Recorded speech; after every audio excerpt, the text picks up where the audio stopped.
In the midst of a federal government shutdown, demonstrators in cities across the United States mobilized for second No Kings protests since June, voicing opposition to what many see as executive overreach under the Trump administration. The rallies were largely peaceful, with large turnouts reported and minimal disruption in many locations. Organizers claim that around 2,500 protests took place across the country, in New York City. Police estimated 100,000 people took part across all 5 boroughs. Remarkably, no arrests were made in connection with protest activity in Washington, D.C. Thousands gathered on the National Mall for the demonstration. Demonstrations also took place in cities such as Chicago, Los Angeles, Houston, Boston, Atlanta, Portland, and Austin. A few localized disturbances emerged. In Portland, police said 3 people were detained after an alleged assault in Broadview, Illinois. Some protesters near an IC facility were arrested. In Denver, officers intervened to disperse a group trying to access a highway, leading to some arrests.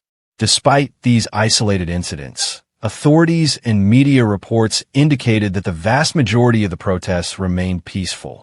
The No Kings slogan evokes a rejection of perceived authoritarianism, asserting that no one person should rule as a monarch in America.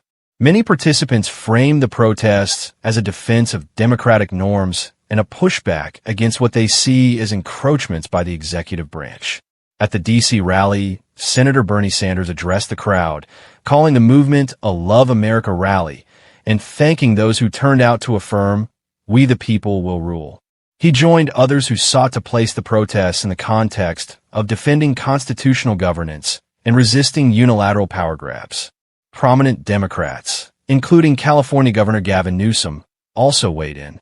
Newsom released a statement urging his state to continue peacefully pushing back against the Trump administration's authoritarian takeover.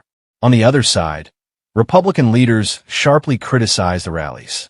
House Speaker Mike Johnson, suggested the demonstrations were distractions from the shutdown drama and implied that some Democratic leaders who attended might now be more amenable to GOP proposals. The protests are unfolding during a time of significant tension in Washington. The government is in partial shutdown, and partisan standoffs over spending and authority have escalated. The No Kings movement seems to be intertwined with opposition to executive actions perceived as overreaching, especially under a president who, critics contend, has centralized power in the executive branch. From the Democratic perspective, the demonstrations serve multiple purposes: rallying the base, shaping the narrative around governance and constitutional boundaries, and applying pressure on Republican lawmakers. For Republicans, the protests provide fodder to argue that Democrats are trying to shift the focus from budget negotiations or are politically opportunistic. The fact that the rallies remained broadly peaceful in major cities may help the movement's credibility. Mass peaceful protest carries symbolic weight in American political culture, often invoking comparisons to civil rights and anti-war movements that sought legitimacy through disciplined public demonstration.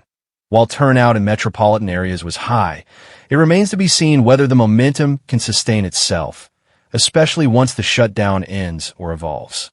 Protest movements often face burnout or fragmentation over time. Another open question is how the demonstrations will translate into concrete policy influence. Will they shift votes in Congress, encourage moderate Republicans to break rank, or simply energize existing partisan camps? Moreover, although the bulk of demonstrations stayed orderly, isolated arrests may be seized upon by critics to paint the movement as volatile, especially in local news cycles. The No Kings rallies during the government shutdown reflect a broader moment in American politics: deepening polarization, fragile checks on executive power, and a public increasingly inclined to demonstrate rather than cede institutional debates to backroom negotiations. Whether this wave of protest becomes a lasting political force or gradually recedes will depend on how much it can translate moral authority into political leverage.